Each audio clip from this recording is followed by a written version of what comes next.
Yes, yes, fight fans, body and mind sports, my people. You are fully appreciated in this round, my guys, my people. Let's get right into it. So, Tyson Fury, Islamberg Makhmudov. The results are in, and Fury winning via unanimous decision. I did say it was a possibility, but I went for Fury to stop him in less than 6. Didn't quite happen that way, my guys, my people. But we have to also consider that he is waiting on an AJ fight, my guys, my people. So maybe the instructions ahead of the fight was to get the win. Basically, don't mess up the bag, my guys, my people. Now that said, Fury's performance wasn't bad. Considering he's coming off his 16 months hiatus, maybe he has some ring rust as well to shake off. Not a bad performance, but we'll talk about that though. In terms of entertainment factor, not the most entertaining fight, but still entertaining in spots. Definitely not as entertaining as Deontay Wilder Derek Chisora, even though Fury Makhmudov was a more cleaner fought bout and showcased better boxing skills. But Deontay Wilder Derek Chisora, although scrappy and messy in a lot of ways, was thoroughly entertaining because of the intensity and the punch output. Both fighters trying their best in the fight, my guys, my people. Now that said, let's talk about the fight so that you can judge for yourself. Ahead of this bout, I was of the mind that Makhmudov, he had to take the pressure, the aggression to Tyson Fury and force him to use his legs. Let's see whether he is a shot fighter. Let's see whether Father Time is catching up, whether there is any ring rust to be knocked off, my guys, my people, after his 16 months hiatus. And if there are any weaknesses in that department, then he should take full advantage of it. I felt that he had to make Fury feel his power very early, and that he succeeded doing. And in the very first round, he smacked Fury with a straight, hard right hand, which Fury ate to his credit, but he was clearly buzzed and was backpedaling on the back foot for that round. Now, Fury also did land an uppercut, but I felt Makhmudov's right hand was the more telling and stronger punch. I actually gave him that round, my guys, my people. Now, another key to victory I thought was open for Makhmudov was that he had to punch with Fury, punch in between Fury's combinations. Also, again, that he did, landing again straight rights, left hooks, right hooks, my guys, my people. Again, credit to Fury, he ate them very, very well, my guys, my people. But what Makhmudov absolutely failed in was on the inside. He had to make it a very, very rough, ugly fight, because there's no way he's going to outbox the elite level skills of Tyson Fury. No way on earth, my guys, my people. But he was so disappointing on the inside. My man had zero inside game. In fact, it was Fury that was more effective on the inside and outworking him on the inside, using his loose hand while they were in the clinch to bang away at Makhmudov's body. So overall, Makhmudov, he did do some of the things that he needed to do. However, he didn't do it enough in any of the rounds throughout the fight, and that was his big failure. And he failed in a big way, but that wasn't entirely up to him, was it? It was Fury, his movement. As I said ahead of the fight, he would have to use his movement, lateral movement, my guys, my people. Now, when he was moving in straight lines, Makhmudov was catching him. Here, there and again, not always on every attempt, but he was catching him. But with lateral movements, angles, he was able to make Makhmudov himself understand just how slow-footed he was compared to Fury. And in fact, when he did try to chase Fury, he was lunging looking out of balance. So somewhat offsetting himself out of balance, my guys, and leaving himself open for Fury's combinations. Fury's feints alone was giving Makhmudov problems, my guys, my people. Yeah, and Fury was really getting into his groove at times, landing short uppercuts, right?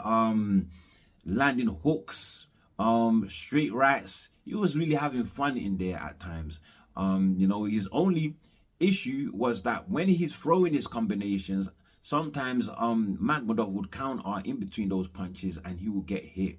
He would get hit, my guys, my people. But yeah, overall, great performance by Fury. Great performance by Fury. He did manage to work to frustrate Makhmudov. And by the 6th, 7th round, it's like Makhmudov had resigned himself to just survival mode, because he was almost just standing still and not wanting to go forward anymore, but allowing Fury to bring the fight to him. He just like basically abandoned what I thought would have been the game plan for him to go forward and put pressure on Fury, my guys, my people. So yeah, you can't be too mad at Fury. I'll say it was a good performance. It was a shutout. It was a shutout, and it made him confident enough at least to brazenly call out Anthony Joshua, you know, to jump inside the ring post-fight. Joshua, obviously, he declined, but I would have liked him to jump in the ring and really promote this fight very early on. Whether that's needed, I don't know, because it seems a fight that is sold already, really, even though it has been long in the waiting. Right? AJ believes though that he's the A side. He believes he's the boss in this, and he doesn't have to do what Fury tells him to do. So I guess that's why he didn't jump in there. But this A side, B side thing, both names are incredibly huge. Both names are incredibly huge. Tyson Fury didn't manage to pull in the crowd as he should have for this next Netflix event, which could you imagine, at Tottenham Hotspur Stadium. But he just had the wrong opposition in front of him, I reckon. Didn't have a big enough name. Even with Conor Ben on the undercard, Conor Ben didn't have, Conor Ben had an opposition in what we thought would be a run out. So, yeah. So anyway, there are two big names, and I think the fight possibly should happen next. We know that AJ wants Deontay Wilder next, you know, but I just don't want anything thrown in the middle that could jeopardize the fight. What if Deontay Wilder was to strike AJ with one of his lethal punches? What if it was to just come alive? And that's the thing about a puncher. You can't really just write them off. No matter how shot they look. No matter how shot they look, the power is really the last thing to go. So I really don't want that risk.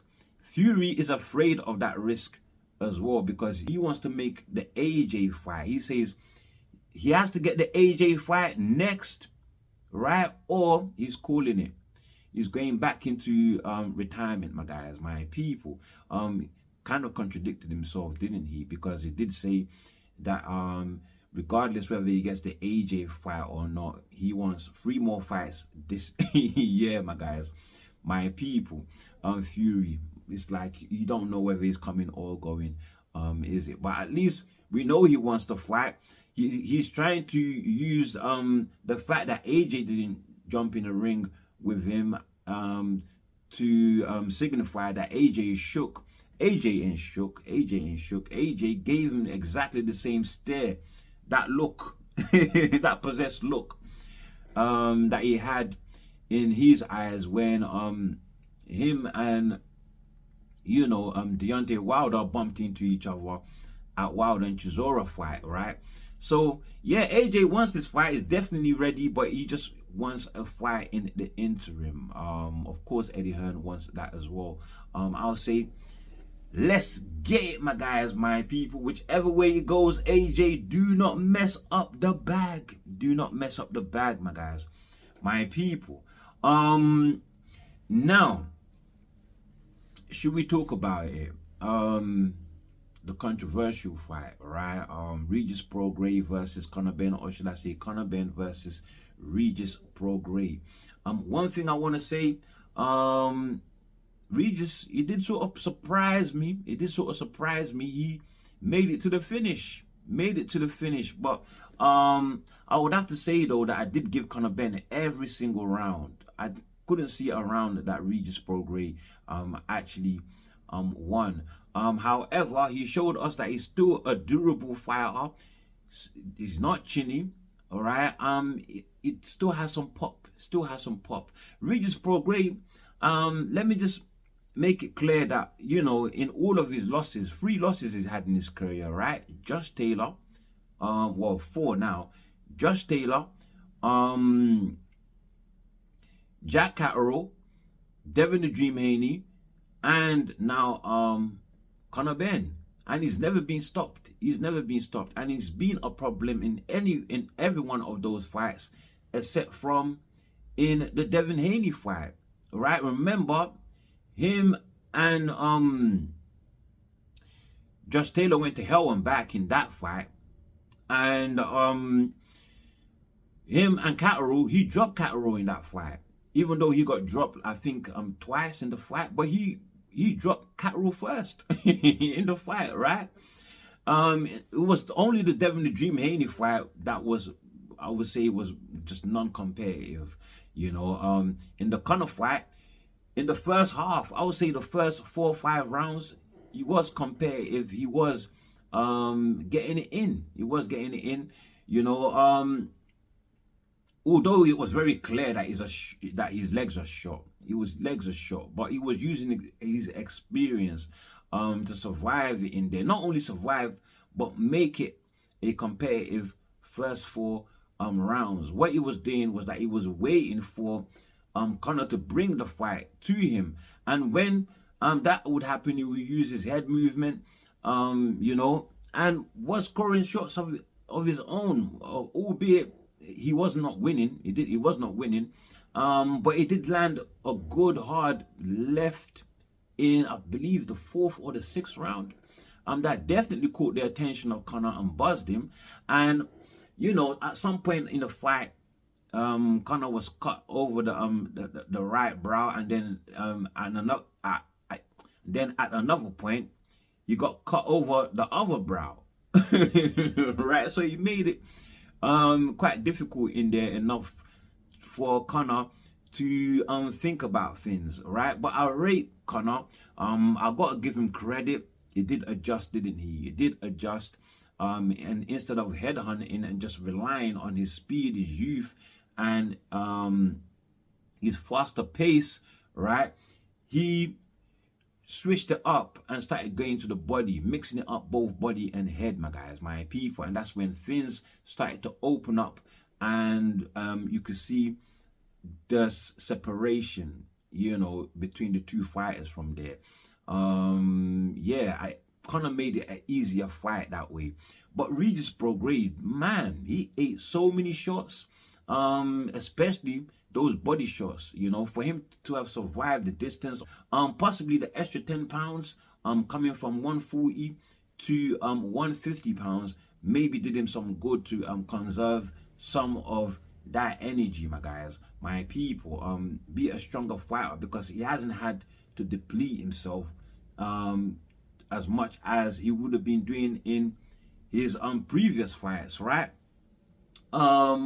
Maybe it was Conor as well, having to cut the muscle from 160 coming down, because he did look gone at the weigh-in, didn't he? And his power wasn't so telling as it does at 147, right? You know, even though he did stiffen the legs of Regis Prograis, even in the first round, he stiffened the legs of Regis Prograis at the end of the first round. And then in several occasions, I can't remember round for round, but several occasions along the fight, he did stiffen the short legs of Regis Prograis, and his face did look a bit beaten up, Regis Prograis, after the fight. Nothing too drastic, but bruising, lumps here and there. You know, but yeah, I thought a decent performance from Conor. A decent performance from Conor. People are being overcritical about his performance, I reckon. You know, but listen, why Prograis lasted the duration of the fight could also mean that maybe he's not as shot as we all think. His legs might, as we all think, his legs might be gone, but maybe he's not as shot as we all think, my guys, my people. Give Conor credit at least because he hit Prograis a lot. I don't know. Am I the only one that thinks he can beat Ryan? Because I wasn't totally impressed with Ryan's performance against, and I'm not the biggest Conor fan, by the way. If you go and watch my videos, I'm highly critical of Conor, especially with his betrayal of Matchroom and Eddie Hearn, my guys, my people. Yeah. Or should I say the way he handled his exit from Matchroom and Eddie Hearn, you know. But yeah, I think he does have it in him to beat Ryan Garcia. Ryan Garcia, he didn't stop Marius Barrios, did he? And Marius Barrios looked like he's a shock fighter in that fight. All right, Marius Barrios, who did absolutely nothing. Absolutely nothing. Now he hurt Barrios, but didn't stop Barrios. Conor has got a decent chin. I hope I'm not wrong, but as far as I can see, he's got quite a good chin. He's not somebody you can knock over quite easily. And Ryan Garcia himself is quite limited in skills. He's quite limited in his skill set. Yes, he's got speed, he's got power, but Conor too has got speed and has got power, should we say? Maybe not as much power as Ryan, but he's got that too. And he would have learned a lot from this Regis Prograis fight, because as I said at first, he was doing a lot of headhunting, relying on just his speed and to get the job done, and his faster pace, right, to get the job done. But then he switched it up, isn't he, and started going to the body. Ryan has shown that he is susceptible to the body. You know, he's shown that against Gervonta Tank Davis, at least, my guys, my people. And when Ryan is under fire, you know, he's not very comfortable. He's not very comfortable. He does go down pretty easily. He does. He does. He does. Luke Campbell, man, even Devin Haney gave him trouble. You know, even though he battered Haney, Devin Haney gave him trouble, right? But he was being helped by Osterine in that fight, wasn't he? And then Rolly Romero knocked him down and beat him, my guys, my people. So I don't know why people are putting so much stock on Ryan Garcia just because he beat Marius Barrios, my guys, my people. He also got a chance to beat the likes of Rolly. Now Lewis Crocker, I'm not too sure. Lewis Crocker is big and he can punch. You know, he can punch.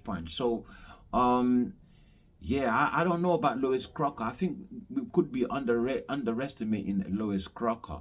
The only man I think just boxes rings around him would be Devin the Dream Haney, my guys, my people. But I wouldn't write him off against the champions at 147. But of course, if he wants to fight for that WBC strap, he might have to leave Zuffa Boxing to do that. He might have to leave Zuffa Boxing, my guys, my people. Now, with that said, should we talk the other fights on the fight card? Richard Riakporhe versus Jamie TKV first. Let's take on that one. Jamie TKV just had no answers for Riakporhe in the fight. You know, now ahead of the fight, I did think that Riakporhe would stop Jamie TKV. I've forgotten which round now. You know, but I felt that as the fight grew, and if the fight was to reach reach the full 12 rounds, then TKV stood more of a chance to take it, because you know, he's proven that he has a gas tank, or at least can keep on fighting even more. Even when he's tired, he can dig in and keep fighting, where we have not seen that from Richard Riakporhe yet. We've not seen that with him yet. He's never passed 4 rounds. He's never passed 4 rounds, right? You know, and that was with Espindola, right? He went 4 or 5 rounds with Espindola. Stopped him. But Espindola, should we remember, Moses Itama couldn't stop him with all the power and speed that Moses Itama has. Goes to show you just how powerful Richard Riakporhe is. He is powerful. Anyone in the heavyweight division has to be wary of Riakporhe's power, and he's aggressive with it as well. And the way he landed that right hook that took out, that dropped TKV in the 5th round, he made TKV miss and then went around.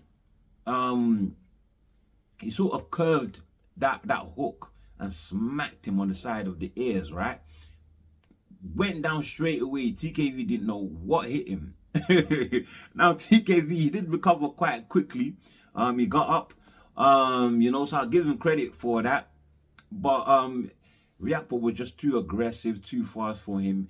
He couldn't cope. He did try to reply with some body punches, a few hooks, you know, but a stoppage came not long after TKV had been dropped, and it seemed like he had recovered, you know, from that droppage. But he could have been still buzzed. He could have been still buzzed. But the way Riakporhe was able to push him back and close to the ropes, having him cornered and then unleashing a barrage of punches, which to TKV's credit, he was defending them quite well. A lot of the punches were glancing blows, my guys, my people. But still, I think the referee made the right call to jump in the middle and stop it, because it looked like the fight was heading in that direction anyway, like it was going to get stopped anyway. TKV had absolutely zero answers for Riakporhe. But you guys tell me what you think. Do you reckon the referee jumped in a bit too early? Should they have let it continue, my guys, my people? I would rather you save a talent that would definitely be good for the domestic level, my guys, my people. No need to ruin a fighter's career. He's only just started. How many fights? Exactly. So let's talk Justice Huni versus Frazier Clark. What the hell is wrong with David Haye and his scorecard? Right? What is wrong with the judges that scored it a majority decision for Justice Huni? I only gave Frazier Clark 3 rounds in the fight. The only intimidating factor about him in the fight was the fact that he was big. He's just way bigger than Justice Huni, but Justice Huni is so elusive, fast hands, fast feet. He was really, really, you know, putting it on Frazier Clark with hooks, fast hooks coming from awkward angles, uppercuts down the middle. You know, Clark did land a few uppercuts of his own as well, and at times, because of his size, was able to push back Huni on the ropes and then unleashed some punches of his own. But how many rounds did he do that in? You know, and how effective was it? Because when he had Huni trapped, a lot of the shots were glancing shots, right? And a lot of them, Huni was slipping them. So I don't know where they got that scorecard from. I really don't know. Yeah. Now, I think Huni should have got the unanimous decision. 100%, my guys, my people. I did predict it will go that way. So that is one that I got right to the T. Huni absolutely outboxed him. Definitely outboxed him, my guys, my people. And I did think that it was going to be a whitewash. It wasn't a complete whitewash, but he definitely outboxed him. He is going to be a problem in the heavyweight division. Who next for him? I'm not sure. But whoever his team choose, they should bring someone that would give him quite a test, you know, for real. Now, Huni's power and his power is still something that is not quite there. It's not really quite there.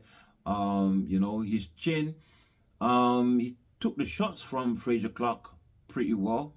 You know, there was no points where I felt that he was shaky or buzzed to the point that he was going to get taken out.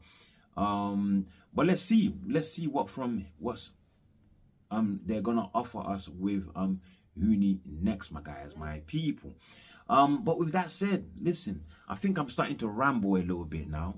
I'm starting to ramble a little bit. Anyway, thinking about Riakporhe, how about him and David Adelaide? The man that was supposed to fight Jamie TKV in the rematch after the first fight ended controversially, right? How about that fight? I think that would be a cracking fight, my guys, my people, and a step up for well, maybe not a step up, but it would be near enough at the same level as the TKV fight, my guys, my people, and a way for him to measure up himself against the world level operators. For example, the likes of Hergovich, who has fought Adelaide and beat Adelaide, my guys, my people. And with that said, that's all I have for you on this one, my guys, my people. Before you leave, do like, do share, subscribe, of course. Drop your comments below, my guys, my people. And as always, stay super blessed, and we can catch up on the next one. Stay blessed, my people. We out of it.